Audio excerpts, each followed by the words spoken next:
I worked the front desk at a boutique hotel in Copenhagen when an American couple checked in during summer tourist season. The husband slapped a $20 bill on the counter before I'd even started their registration. "For excellent service," he announced. I stared at the bill. "We don't accept dollars. More importantly, we don't accept tips." "Sir, I cannot take this," I said.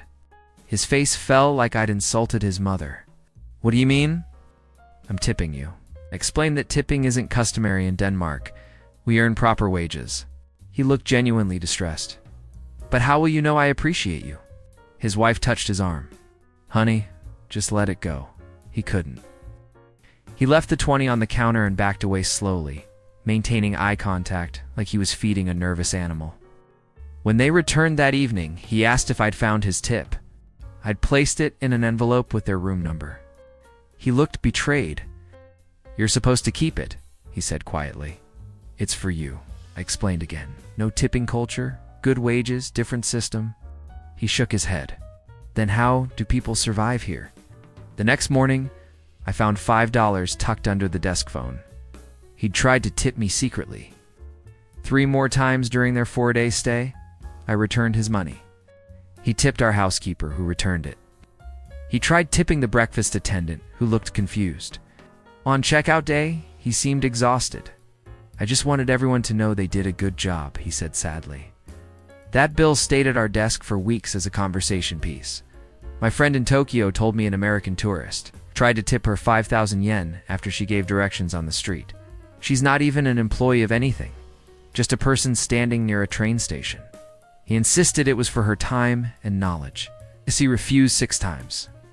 He left it on a nearby bench and ran away.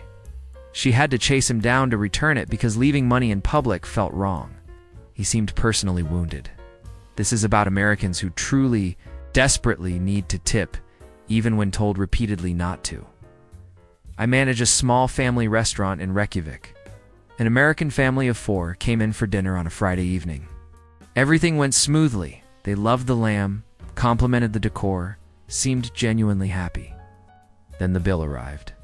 The father studied it for several minutes, growing increasingly agitated. Finally, he called me over. "Where's the line for the tip?" he asked. I explained that gratuity is included and Icelandic pricing service charges are built into menu prices. And our staff receives full salaries. He looked suspicious. "So you're saying the tip is automatically added?" I clarified. "There is no separate tip. The meal price includes fair compensation for everyone involved." He wasn't satisfied. "But what if we want to tip extra because the service was exceptional?" I thanked him, but explained our waitress, Anna, earns 6,000 krona monthly whether tourists tip or not. He turned to his wife. "That seems low." She Googled the conversion. "Honey, that's like $3,200. He paused. "But still, shouldn't we tip?" I told him if he wanted to show appreciation, a compliment to Anna would mean more than money. He looked physically pained. "We can't just leave money." I assured him it was unnecessary. He left Ewen krona on the table anyway, about $73, and rushed out before Anna could return it. She brought it to me, confused. "What do I do with this?" We donated it to a local charity because keeping it felt ethically complicated. 3 days later, he returned during lunch and asked Anna if she'd received his gift. She explained we'd donated it. He looked crushed. "You gave away my tip?" She gently explained that in Iceland, tipping can actually be seen as insulting and implying staff aren't paid fairly. He sat down heavily. "Everything I know is wrong," he muttered. "I give tours at the Anne Frank house in Amsterdam." An American couple joined my afternoon tour, listening intently, asking thoughtful questions. At the end, the husband approached me privately. "That was incredibly moving," he said. "What's the customary tip for something like this?" I explained that museum guides in the Netherlands are salaried employees. Tips aren't expected or particularly appropriate for historical education. He processed this slowly. "But you made history come alive. You deserve something extra." I thanked him but declined. He pulled out his wallet. "I insist." I declined again, explaining that accepting money from visitors would violate museum policy. He looked around conspiratorially and whispered, What if I leave it in the donation box but tell them it's specifically for you? I told him donation boxes fund museum operations, not individual staff. He seemed genuinely stumped. There's no way to give you money?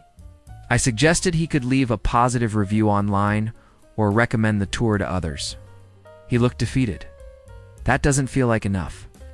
His wife pulled him away, apologizing. He tips everyone, she explained. Last week, he tried to tip a flight attendant in Brussels. As they left, I noticed he'd tucked 20 euros into the museum guest book with a note for the guide who made us cry. I had to remove it and track him down in the gift shop. He'd already tipped the cashier, who'd also refused. He left looking genuinely distressed about his inability to express gratitude financially. I work at an apothecary in Oslo. A young American woman came in needing cold medicine during flu season. I helped her understand Norwegian medication labels, explained proper dosages, and recommended the most effective option for her symptoms. The whole interaction took maybe 10 minutes. At the register, she paid with her card, then asked where to leave a tip. I told her we don't have a tip jar, we're pharmacy staff, not service workers in the American sense. She looked confused. But you helped me so much. I explained that helping customers is literally my job, for which I'm properly compensated. She wasn't deterred. Can I tip you personally? I declined politely. She stood there for a long moment. This feels wrong, she said finally. You did extra work explaining everything. I assured her that explaining medications is standard pharmaceutical care in Norway, not extra work. She held out a 100 kroner note anyway. Please. I'll feel terrible if I don't tip. I didn't take it. She set it on the counter and walked backward, toward the door, maintaining eye contact like I might chase her. I did chase her out onto the street in my pharmacy coat, waving her money. You forgot this, I called. She turned back, looking almost tearful. You explained drug interactions? That's tip-worthy. I caught up and pressed the money into her hand. In Norway, that's basic healthcare. She reluctantly took it back. How do you people show appreciation? I told her a simple thank you is sufficient. She shook her head slowly. That feels incomplete. I work as a conductor on Deutschbahn trains between Frankfurt and Munich. An American businessman traveled with us regularly for a month during some corporate project. Every single trip, he tried to tip me when I checked his ticket. Every single trip. I explained that tipping train conductors isn't done in Germany, we're a federal railway. Employees with union contracts and government benefits, he treated this as a personal challenge. Week 1, he offered cash. I declined. Week 2, he tried leaving money on his seat with a note. I returned it. Week 3, he asked other passengers if they tip conductors, trying to find allies. They looked at him like he'd grown a second head. Week 4, he brought his German colleague as a translator, convinced something was lost in translation. His colleague confirmed, "No, Thomas, you really don't tip the conductor." But Thomas couldn't accept it. On his final trip, he handed me an envelope. It's not a tip, he said carefully. It's a thank you gift for being an exemplary employee. I opened it. 50 euros. I handed it back. Still can't accept it. He looked genuinely anguished. I've been tipping people my entire adult life. It's how I show respect. Explained that in Germany. Doing our jobs well is expected.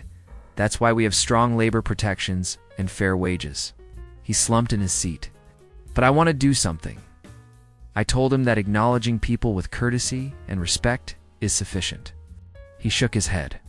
Words aren't enough. His colleague leaned over. Thomas, you need therapy about this. Thomas didn't laugh. Maybe I do. I own a small cafe in Melbourne. An American expat moved into the neighborhood and became a regular customer, coming in every morning for a flat white. Every single morning, he left coins in our tip jar despite multiple conversations about how tipping isn't standard Australian practice. Our baristas found it uncomfortable, like he was trying to create an obligation. After 2 weeks, I gently explained that, while we appreciate the gesture, Australian cafe workers earn $23 to $28 per hour minimum, and tipping can actually create awkward dynamics. He looked shocked. But I tip everywhere in the States. Explained that Australia isn't the States. Different country, different norms, different labor laws. He nodded thoughtfully. The next morning, he tried to tip again. It's just habit, he explained sheepishly. I removed the tip jar entirely. Problem solved, right? Wrong. He started leaving coins directly on the counter. When we returned those, he tried handing them directly to baristas, who increasingly avoided serving him. Finally, I sat him down. You need to stop, I said firmly. You're making everyone uncomfortable. He looked miserable. But how do I show I value good service? I told him that being a kind, regular customer who treats staff like humans is how Australians show appreciation. He seemed unconvinced. That seems like the bare minimum. I explained that's precisely the point. Good service should be the baseline, not something requiring financial reward beyond fair wages. He left looking thoughtful. The next morning, he came in and ordered without attempting to tip. This feels wrong, he said, but I'm trying. 3 days later, he slipped money under his saucer when the barista wasn't looking. We found it after he left. I texted him. We've got your money. He replied. Keep it. I can't help myself. I work at the information desk at Helsinki Airport. An American woman approached needing help booking a last-minute hotel after missing her connection. I spent 20 minutes calling hotels, comparing prices, finding her the best option near the airport, with shuttle service included. She was grateful, thanking me repeatedly. As she turned to leave, she placed a €20 note on my desk. For being so helpful, she said warmly. I pushed it back. I can't accept tips. I'm an airport employee. She pushed it toward me again. Please. You saved me hours of stress. I explained that helping travelers is my actual job. I'm paid by Finavia, Finland's airport operator. Tips aren't permitted and could actually get me in trouble. She looked alarmed. In trouble? For being good at your job? I clarified that accepting money could be seen as a bribe or corruption. Her eyes widened. I'm not bribing you. I'm thanking you. I understood her intention, but explained that in Finnish workplace culture, the distinction doesn't matter. She reluctantly took her money back, but she didn't look happy about it. So I just walk away. I told her that yes, she just walks away, and I go back to helping the next person, and everyone's done their job correctly. She stood there for a moment longer. America has ruined me, she said finally. I literally don't know how to accept free help. I told her it's not free help, it's taxpayer-funded help, which she likely contributed to through airport taxes on her ticket. She brightened slightly. So I already tipped, technically? I suppose that was one way to look at it. She left shaking her head, muttering about tipping culture. The strangest case happened last year in Prague. I work at a traditional Czech pub, the kind where servers are notorious for being brusque. It's part of the charm. An American couple came in, and our most notoriously grumpy server, Vaclav, took their order with his usual enthusiasm, which is to say none. He grunted at their questions, rolled his eyes at their pronunciation of Svikova, and brought their food without a smile. Standard Vaclav. When they finished, the husband asked for the bill. Vaclav slapped it down and walked away. The husband studied the bill, then studied the restaurant. Where do we pay? He asked me as I passed. I told him to pay Vaclav directly at their table. He nodded, then asked quietly, What's an appropriate tip for terrible service? I blinked. You want to tip him? He shrugged. 15 to 20% is standard back home. Regardless of service quality, explained that Vaclav was actually being normal by Czech pub standards. And that tipping culture in Prague is much more modest, maybe round up to the nearest 100 koruni if you're feeling generous. He looked troubled, but he was genuinely rude. I told him that was Vaclav's brand and regulars actually found it amusing. He processed this, so I should still tip? One suggested maybe not, given that he hadn't enjoyed the experience. He shook his head firmly. No, I should definitely tip. It's the principle.